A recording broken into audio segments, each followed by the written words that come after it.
Repeat after me. Tienes lindos ojos. Tienes lindos ojos. Meaning? You have beautiful eyes. No son hermosos, son lindos. Pardon? En español, por favor. Perdón? Gracias, señorita. En español, ¿cómo se dice beautiful? Hermosa. So, what kind of eyes do I have? Pretty ones. Muy bien. Lucy, tú no sabes cuánto te he extrañado. What does that mean? You don't know how much I've missed you. I think we've passed our time. What's the hurry? I have somewhere to be. It's him, isn't it? Booth. Robert, please. I am not a fool, Lucy. What do you want me to say? I want you to know my intentions.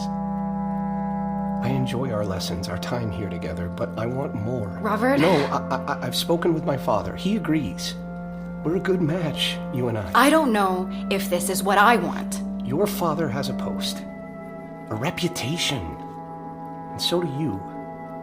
No matter what you might think of him, what you might feel for him, or what you might have done, he does not belong in our world. I'm sorry, Robert, but I believe I've grown tired of our lessons.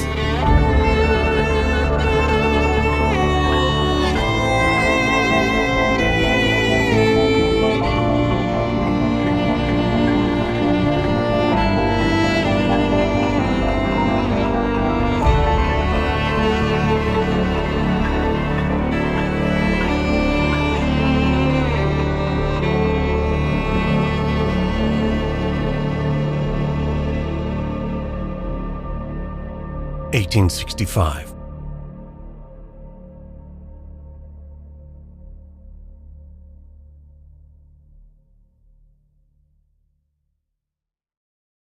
Telegram, April 16th, 1865. It is evident that the aim of the plotters was to paralyze the nation by at once striking down the head, the heart, and the arm of our country. Anyone with ties to John Wilkes Booth is to be arrested. Edwin M. Stanton, Secretary of War. Senator Hale. Mr. Secretary. I'm sorry to drop in on you like this. I know it's late. It's fine. Come in, please. What can I do for you? Is your daughter home? Lucy's in her room, occupied with her lessons. Is everything all right? Have a seat. What's the matter? It's best you sit. This is a statement from Robert Lincoln about your daughter and her relationship to John Wilkes Booth. Is that why you're here? You were aware of their relationship then? I was aware of his interest in her, but I would not call it a relationship. She was curious about him for a short time, admired his work on the stage, and for a short time I indulged her fancy. Indulged her? How? It was nothing. Answer the question. She asked me to secure Booth's admission to Lincoln's inauguration a few weeks back, and I obliged her. Oh, for God's sake, John. It was nothing. Thespians and mongrels. Is this the sort of company you allow your daughter to keep? I forbade it. What sort of father do you think I am?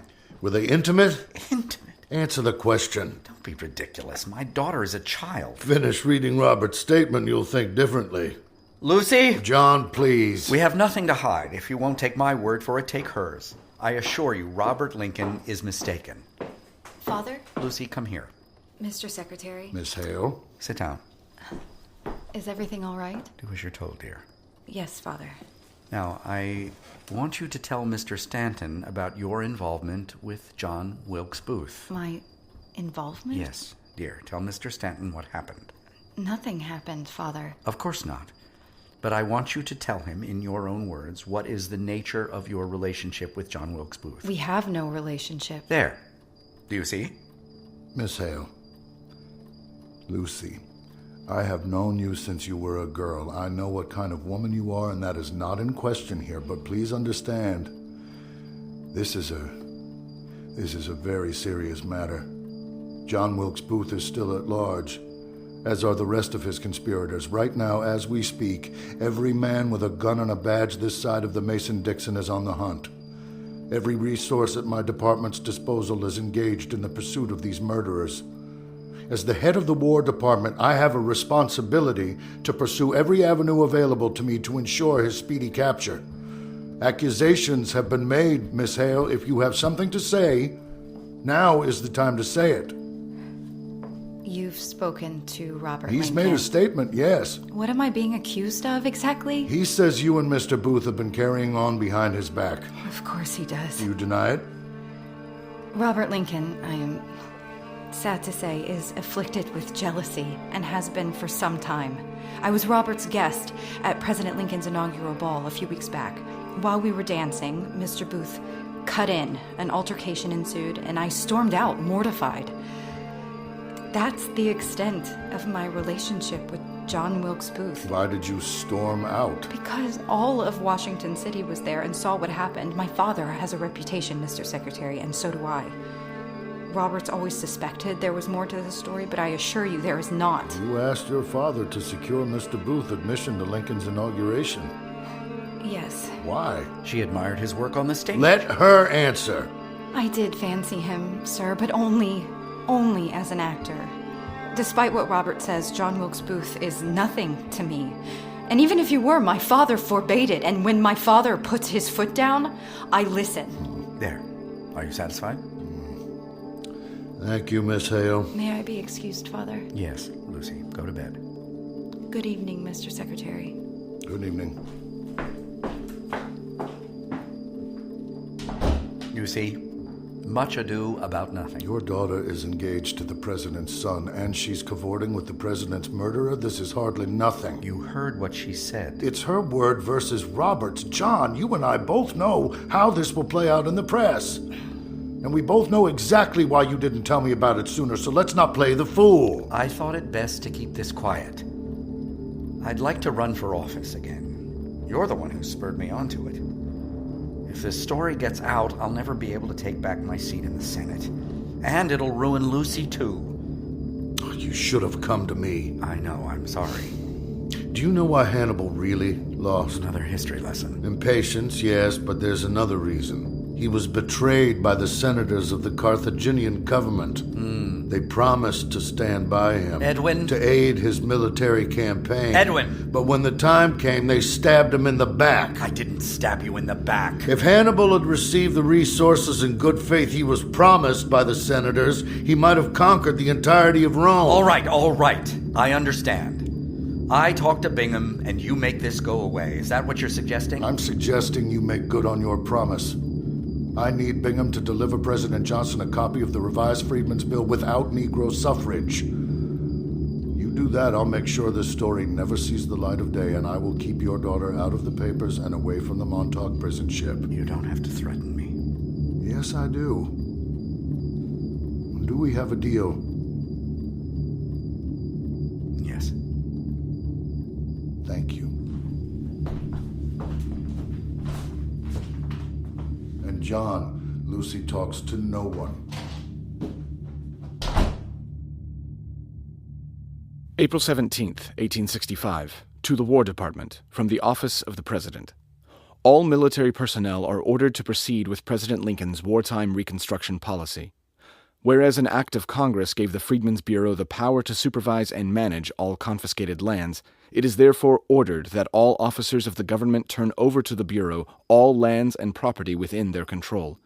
Top priority should be placed on settling the freedmen on confiscated lands so as to ensure compliance with the statutes of the Freedmen's Bill. Sincerely, Andrew Johnson.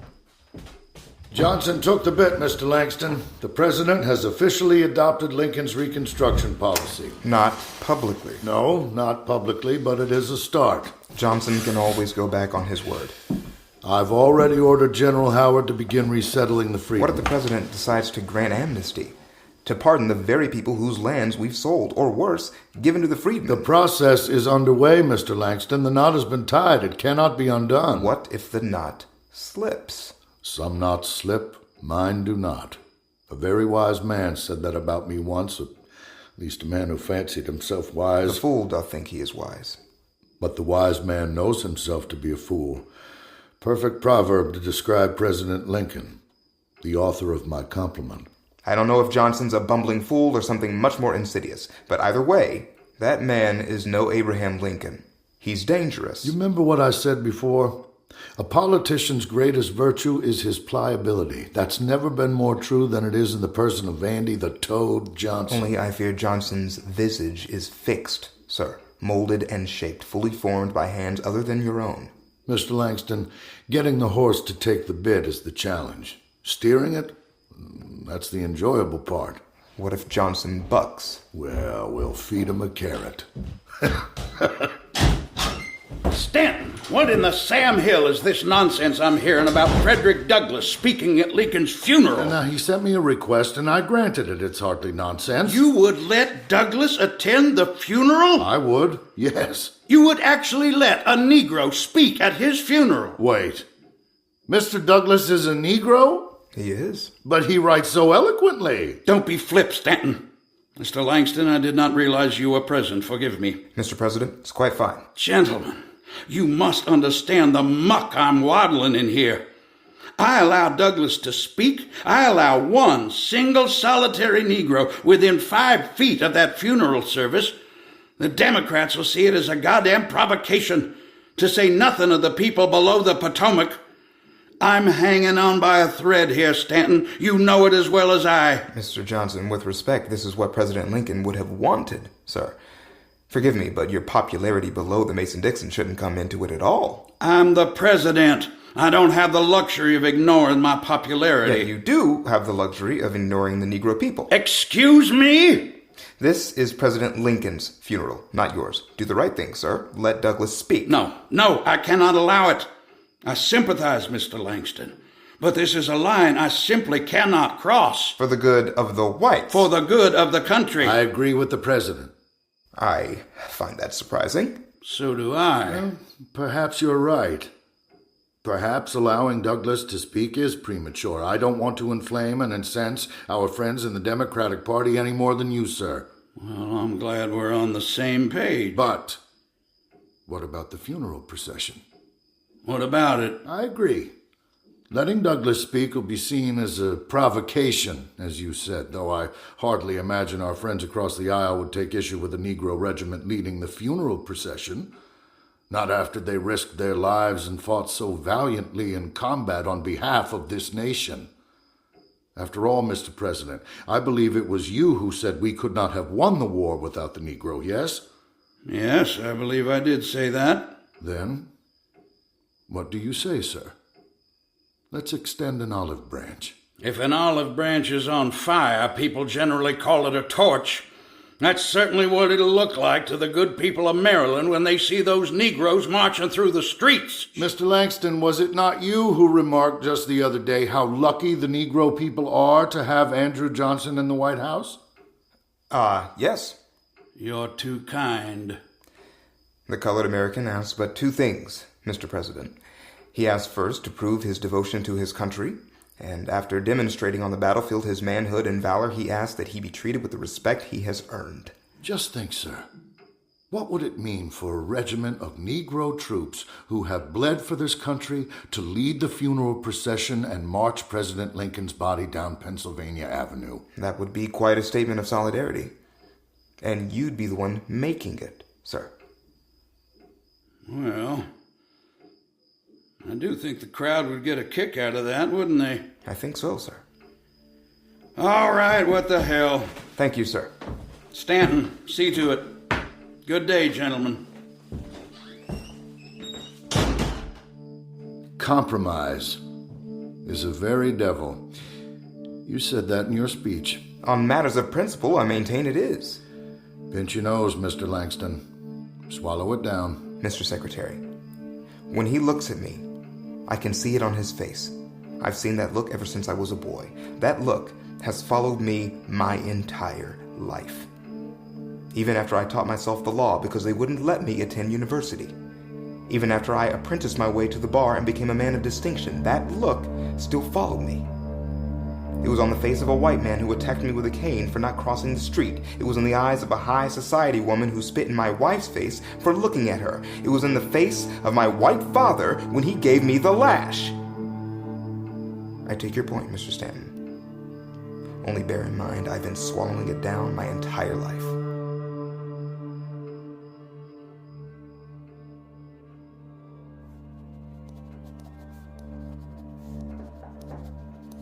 Mr. Secretary. Mr. Lincoln, come in, please. Now, what can I do for you, Robert? I'm here about Lucy Hale. What about her? I ran into Miss Hale outside the White House earlier today. She was bringing flowers to my mother. And? Why has she not been arrested, sir? Mr. Lincoln. As if my father's death is not hard enough to swallow, I have to suffer the indignity of seeing the mistress of his murderer, the man who rendered me a fatherless cuckold, walking the streets free. She should be in shackles on board the Montauk, not walking the city streets a free woman. Mr. Lincoln! With respect, Miss Hale's done nothing wrong. Done nothing wrong. I understand what you must be going through. With respect, sir, no you don't. No. You're right. But the fact is, it is not a crime to share a dance with a criminal, upsetting as I know it must be. They did more than share a dance, I assure you. Senator Hale assures me otherwise. Then Senator Hale is a fool. Lucy denies the relationship too, Robert. She is lying, sir, and if you can't see that, then you're a bigger fool than her father is. And how do you know she's lying? Where is your proof? What is that? The evening edition of today's New York Herald. Lucy has talked to a reporter. What? It's all right there on the front page, sir. She's proclaiming Booth's innocence. Mr. Secretary, she is asking for exonerating evidence for her fiancé.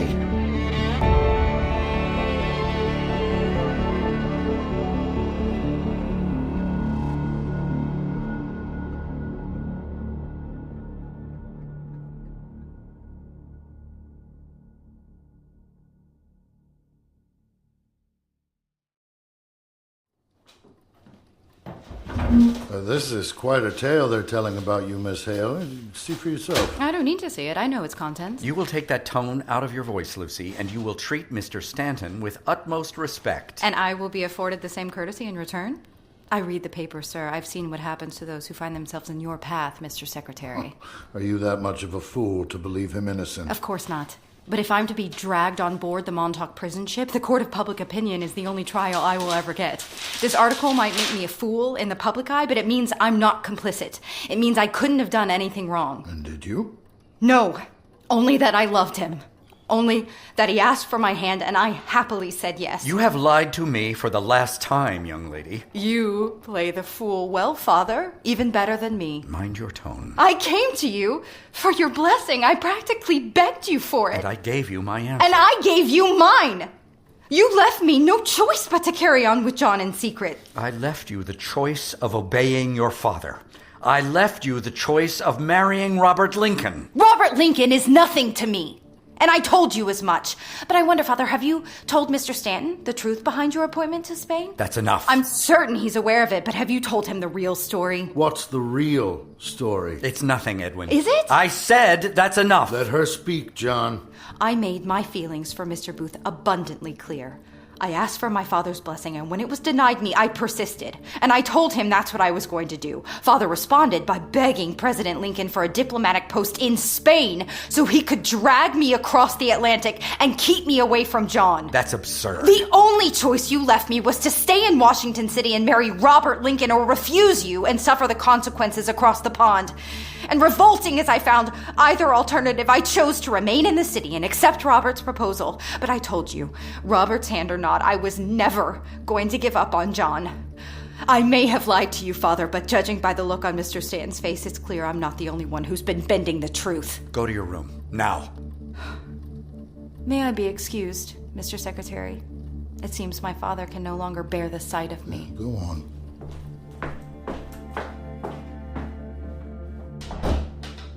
You knew. You knew it was more than a ballroom tryst. You knew the whole time. I feared what people might say. Well, the story's out now. You're not going to arrest her, are you? She goes to Lincoln's funeral. She acts as if nothing's amiss. You understand? Yes. You will publicly deny the account. I'll have the Washington Examiner print a retraction immediately. Rest of the papers, they'll follow suit. We'll write it off as salacious, unsubstantiated gossip. Are there any written correspondences between Lucy and Mr. Booth? Yes, I have them locked away. You'll need to surrender them to the War Department immediately. I'll see they're kept out of sight. Marshal McPhail will be by to collect them. My daughter thanks you, Edwin. So do I. It's not me she should be thanking. Oh, if she weren't your daughter, she'd be in a cell on board the Montauk. This is your last chance, Senator Hale. If you can't keep her mouth shut, I will.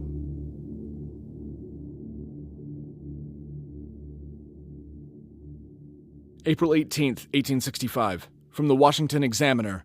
The report to which some papers have given currency that Booth was engaged to be married to a daughter of Senator Hale is explicitly denied by the Washington correspondent of the Cincinnati Enquirer. Booth had a ballroom acquaintance with the lady, but her father, hearing of the circumstance, forbade his daughter further recognition of the actor.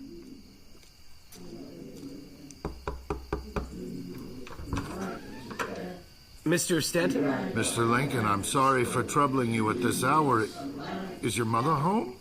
She is indisposed at the moment. What in the name of God is going on in there? I believe they call it a seance, sir. Would you like to go for a walk? Oh, God, yes.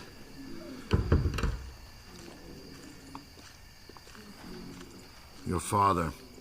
He adored his late-night walks, carriage rides too, even when being shot at. Shot at? What do you mean, shot at? He didn't tell you? No, sir. Of course he didn't. He loved to tell his stories, but never the ones where he came off like a damn fool.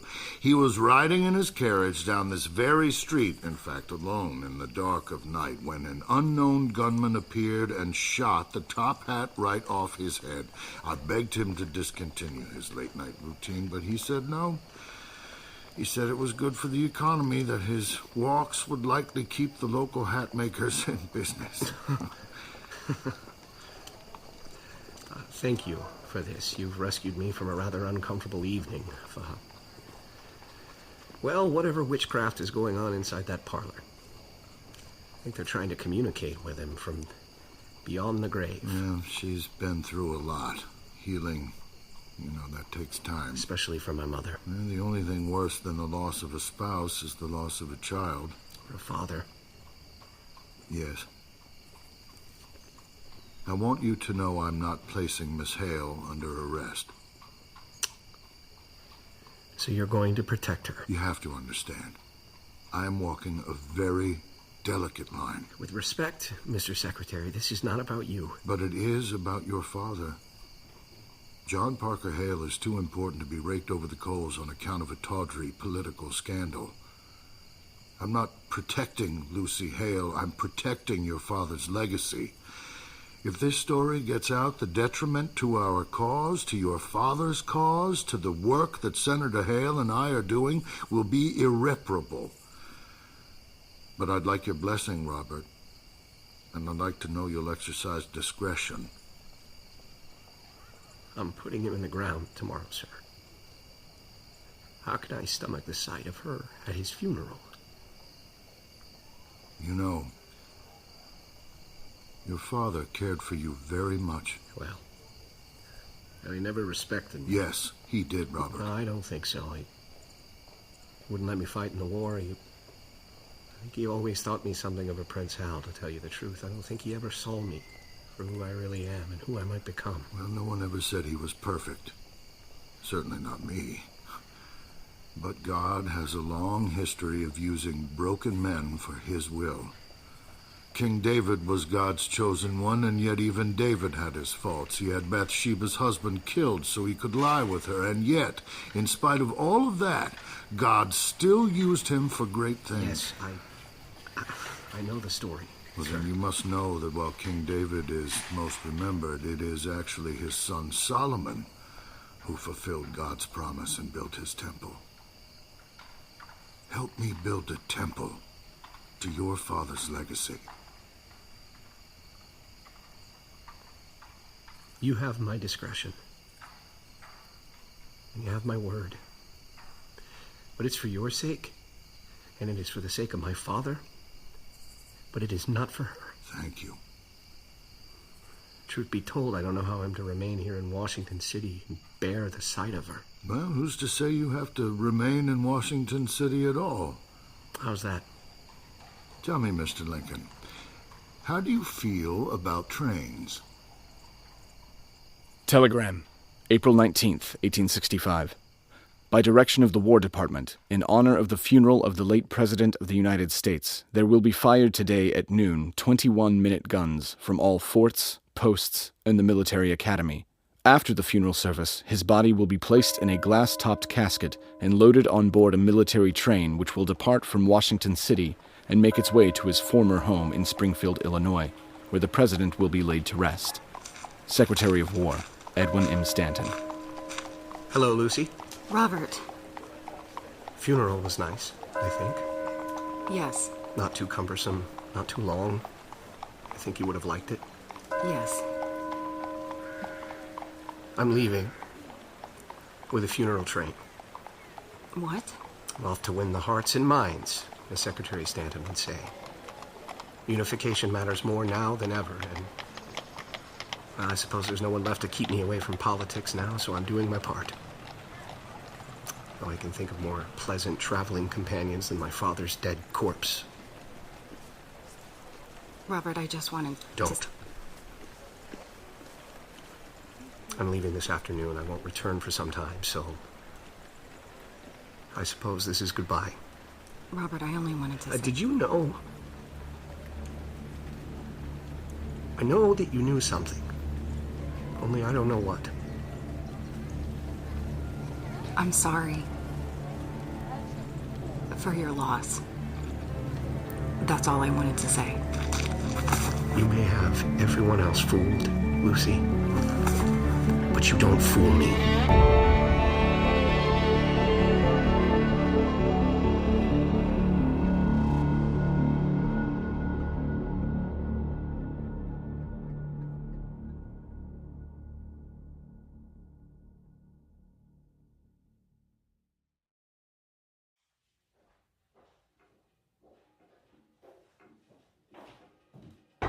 'Come in. Mr. Secretary, Marshal McPhail. I collected these from Senator Hale, sir, per your instructions. Correspondences between Lucy Hale and John Wilkes Booth. This is everything that connects them? Yes, sir. I searched the Hale residence myself. Thank you, Marshal. Should I put them in the vault? No, I'll take them. Is there any update on Mr. Booth's whereabouts? No, sir. My men tracked him as far as Bryantown, Maryland, but they lost the trail. He couldn't have gone far, sir. Not with a broken leg. Find him, Marshal. If Booth crosses the Potomac into Virginia, the game is over. I won't let that happen, sir. See that you don't. President Lincoln is on his way to be buried in Illinois as we speak. I want Booth in our possession before Mr. Lincoln's body is in the ground. Yes, sir. That'll be all.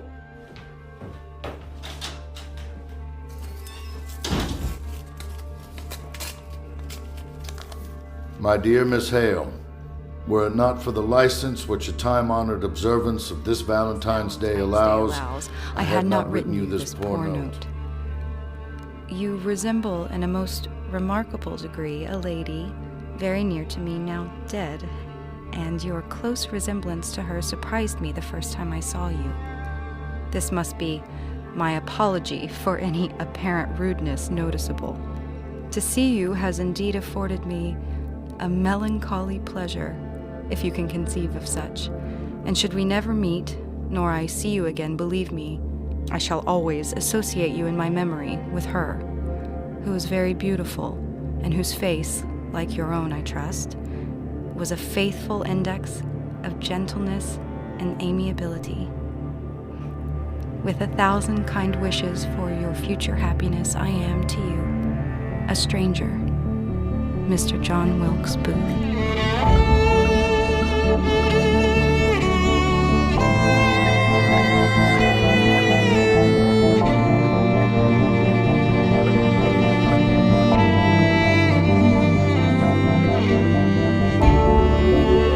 "1865" is an Airship production, starring Jeremy Schwartz as Edwin Stanton, also featuring Stephen Walters, Jessica Renee Russell, Ian Ferguson, Reed Birney, William Jackson Harper, R. Bruce Elliott, Pam Doherty, D.D. Archilla, Eric Archilla, Joel Farrell, Emily Gray, Matthew Gray, Tia LaLusa, Robert McCullum, Lindsay Ryan, and Aaron Roberts.